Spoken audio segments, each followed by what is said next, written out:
Bari Weiss versus Tucker Carlson. Mediaite reports Bari torches Tucker Carlson and the far right for erasing the line between good and evil. That's strange. I don't believe that happened at all. Now, the question is, what is currently happening in these United States? What is warranted and what is not?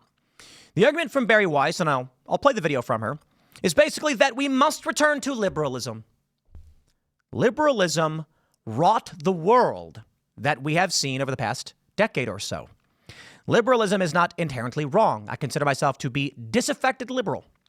I largely still follow a lot of liberal tenets, but I do believe that there is a great message in what's called post-liberalism. And that is, conservatism is interesting and seeks to conserve the values of a moral tradition and a nation, of which I agree a little bit with, because we have overlapping moral traditions. I don't consider myself to be a conservative, though.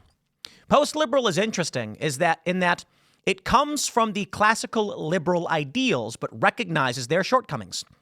In this argument, Bari Weiss presents, I believe it's fairly ignorant. The idea that any ideology is perfect and simply by living in it, you will live in a perfect society is silly.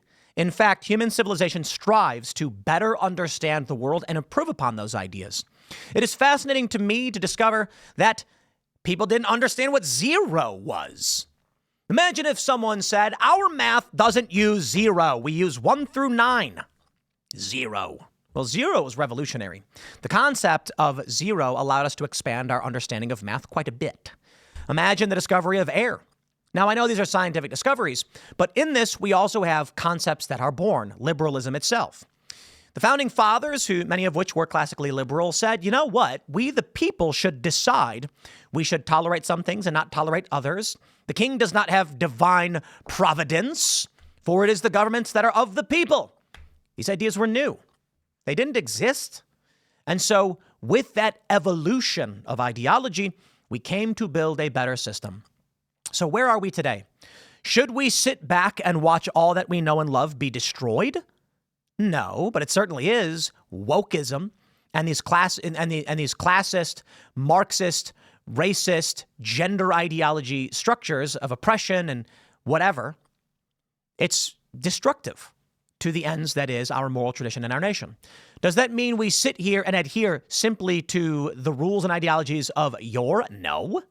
If we just didn't move ideologically, we'd still have segregation and slavery. So where are we today? To point out that the far left has run amok and that classical liberalism has only come too far, why it would be sane, nay, reasonable, I must, to say, perhaps there are ideas we must embrace to better understand how to build a better society. Perhaps there are limitations. Thus, we enter post-liberalism, adopting much of the liberal ideas that built the American country and people and ideas, but recognizing its limitations and trying to better improve upon them. Let me give you the statements from Bari Weiss, and then I will give you my thoughts and positions. I don't consider myself to be conservative, not particularly so, but I believe Bari Weiss is taking the position of adhere to the failed system which will allow your enemies to destroy you. Yeah, I disagree with that as well. Here's the video where she gave a speech. If you aren't aware of the dangers that come with apparent victory, if you think it's impossible, I believe you are as naive as the professors at Harvard who still emailed me to say, can you believe what's happening? I would like to pause and just ask, what is happening? Honest question. And yes, I can. What? What? So what is this group, which differs from the rest of the right in its open embrace of illiberalism, sound like? Well, it sounds an awful lot like the far left.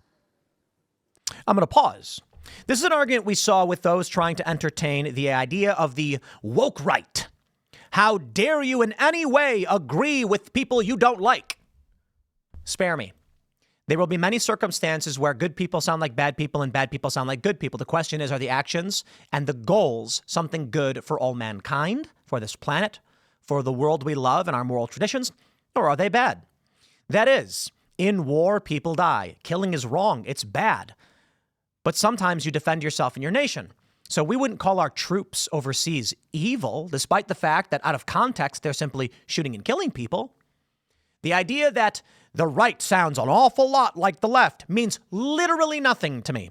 Because if there were two men in a battlefield opening fire on each other, or just anywhere, I'd say I don't know what's happening. Certainly one may be a villain seeking to harm others, and the other individual may be seeking to defend others. But if you don't know the information behind it, they simply sound very similar. But continue. This group says that we're in a war here at home, and that because we're at war, because the stakes are life and death, the normal rules of the game need to be suspended. So let me pause and address that. Well, we're certainly in something. I mean, look, I don't know if you want to claim it as civil strife, but when they tried to put the front runner for the presidency in prison, his lawyers in prison, when they tried putting Trump's staffers, wasn't it like a janitor also was going to go to jail because Trump had documents in his house? They raided the home of a former president for nonsense. Look what they did to Eric Adams. Not that I like the guy, but he cuts from Joe Biden in 2022, and immediately they launch investigations into him. Then, when Trump says, work with us and we'll drop these charges, which is par for the course in any prosecution, you give us and we'll grant you some immunities or we'll drop the charges. We do that all the time. What happens? The governor convenes a special meeting to try and remove the mayor from office. So you think this is not a conflict where they're using physical force against people. There are far-left extremists shooting and killing people. I'm not going to sit here and defend any extremists of any faction, right, left, up, down, or otherwise. The point is, we're certainly not in normal conditions. And so you say, because of that, these people on the right would say normal rules don't apply. That is not incorrect. The question is, what rules do apply? Now, my view is not that I agree largely with, I'm not saying I completely agree with, I'm not defending every person she's criticizing. But I would say this. The normal rule was in liberalism, I disagree with what you say, but I will defend to the death your right to say it. No longer. Why? Because we're in a conflict. In America, in the 90s perhaps, there was light conflict. We've always kind of been at odds, but Republicans and Democrats largely agreed with each other. And we agreed with each other on free speech. When everyone says, I disagree with what you say, but I will defend to the death your right to say it, or at least they say that to me, I will agree with that. That is, if I go outside and there's a Democrat who's looking at me with disdain and says, you're completely wrong, but I'll defend your free speech. I say, thank you, I'll defend yours. If I see a communist with a communist flag and I say, I think what you're doing is wrong, he says, well, it's America, we have free speech. I'll say, so long as you respect mine, I'll respect yours. What do we have today? Far left elements in government and prominent institutions advocating for the stripping of First Amendment rights, restructuring of our constitutional rights, and using force to take it away. I'm not going to defend their free speech. Free speech is for those who believe in free speech. The rules have changed. Is that illiberal? Perhaps, but I'm not going to empower my enemies who seek to destroy me. I just won't do it. But let's hear more. They say that those who don't go along with that are squishes or traitors, or they were secret leftists all along. Well, squishes, Or they accuse them of being conservative or Republican in name only, which is a version of the false consciousness that Marxists are so fond of telling people that they suffer from. Once again, simply because two different groups have some similarities does not imply one or both are evil. Okay? So when you play this game of Republican in name only, and you're looking at like Adam Kinzinger, who wants to fund war and get us involved in potentially World War III, I say, that's evil. That's evil. You know what I mean? Is he a Republican? Well, actually, I've argued Trump is the rhino. That's right. Get offended real quick. Okay, let me clarify. The Republicans have always been dastardly and garbage, in my opinion. I've never been a fan. Trump changed the game. He's not really a Republican. He's a former Democrat. So only in name is he truly a Republican, but fine. He's taken the brand and he's shifted it. I think what Bari's complaining about is that many people have accused her of being fake. And I'm not trying to impugn the honor that is of Bari. I disagree with her. But what people have claimed is the Free Press and Bari Weiss, she used to work for the New York Times, only came out in favor of, I'd say heterodox thinking when she intelligently recognized the left had gone too far in its excesses and was crumbling. Because of that, people are criticizing her. They're saying she doesn't actually believe in it. She's just doing this to save herself. I believe this is a reaction to those criticisms. They say it's not enough to return to normal or renew our old values, because that's not an option. Instead, what they say is that it's time to give the other side a taste of their own medicine. Well, I certainly disagree with that. I care for accountability. A taste of their own medicine isn't. It's an emotional argument that solves no problem. So I would agree there. They say, we were treated cruelly, and so cruelty is the only response. And that is wrong, too. To win this war, we must be dispassionate. It should be clear, and it should be obvious to all those who come after us and those who watch now that the actions we take are for the betterment of society, and they are dispassionate. The stoic, cold face of a man arresting a former government official or lawyer or otherwise saying, look, you broke the law.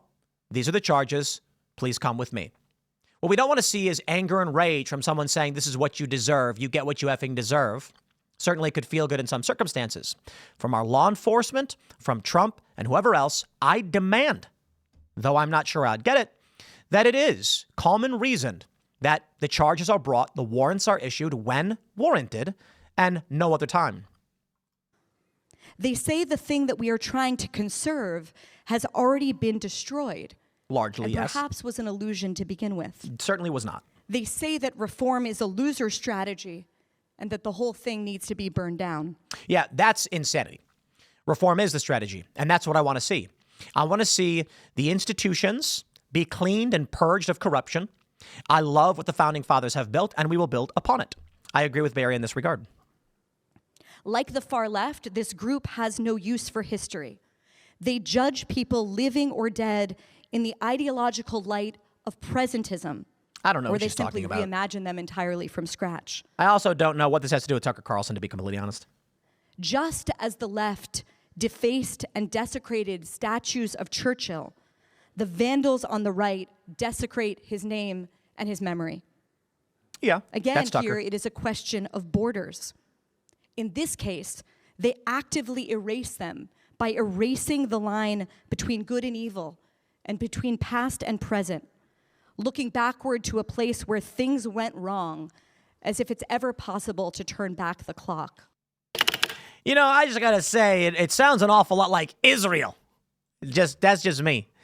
We have a transcript here, and certainly says, while the left long sympathetic with Stalin, today sympathizes with modern-day Nazis in the form of Hamas, this new right eulogizes the original ones, and in rehabilitating Hitler, they are not merely demonizing Jews, but demonizing America, Britain, and the millions who fought and died to preserve our freedoms.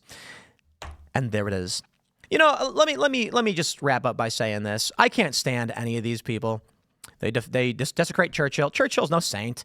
He did great things. He certainly did. All world leaders did bad things. Some are evil, and some we recognize as they were those who saved the world. You know what I mean? Let me tell you. I know a little bit Middle Eastern history. Israel exists. Israel should continue to exist. There's a conflict between Israel, Gaza, and Palestine, the West Bank and Gaza, for which I'm an American and don't want to be involved. I understand America is involved. If asked, I'd say, I don't want to be involved. Let's figure out a means of tapering off our support for this conflicted country until they can get things in order or whatever, but I don't see why we are a principal aggressor in any of this conflict when we should be securing our borders or otherwise. However, Israel exists. I don't care about going to the past and making arguments about who won what and where and whatever. I don't know. It's silly because you'll go back forever. The issue is right now, how do we stop the death and the dying? And that's what we want. And there's challenges to that are not so simple. But this, Bari Weiss tortures Tucker Carlson. I think the underlying premise of all of this is, when she's talking about people defending Hitler, it's largely the people on the right who are saying the Jews, which once again, here we go. It's the woke right garbage. There is no woke right. Spare me your manipulations. There is an element of people who align somewhat with right-wing ideas that very much like Hitler, and they're wrong and dumb. There are people who blame Jews for everything, and they're deranged, similarly to the left, but not the same. I wouldn't call it the woke right because the woke left is a homogenous cult. And what defines someone as woke is that they adhere to liberal orthodoxy, amorphous though it may be. The right doesn't have that. So in the meantime, I would say this. Things have changed. There is a conflict for the spirit and soul of this nation. And everybody's got their line to play. Some people want to see the U.S. be the stalwart defender of Israel. Some people do not. And then there are people who just plumb hate Jews. Yo, there are people like Dave Smith I deeply respect. Very funny guy, very smart guy. And he doesn't want to be involved in these foreign conflicts from a libertarian perspective. And the man himself is Jewish. I find myself much more in that camp. I do think Israel can and should continue to exist. They're a nation. They have rights, same as everybody else. But in the grand scheme of global power, that will be predicated upon whether or not they're capable of survival. The argument ultimately then becomes, is this debate actually just a mask for someone wanting to or not to support Israel? Because that's really what it sounds like.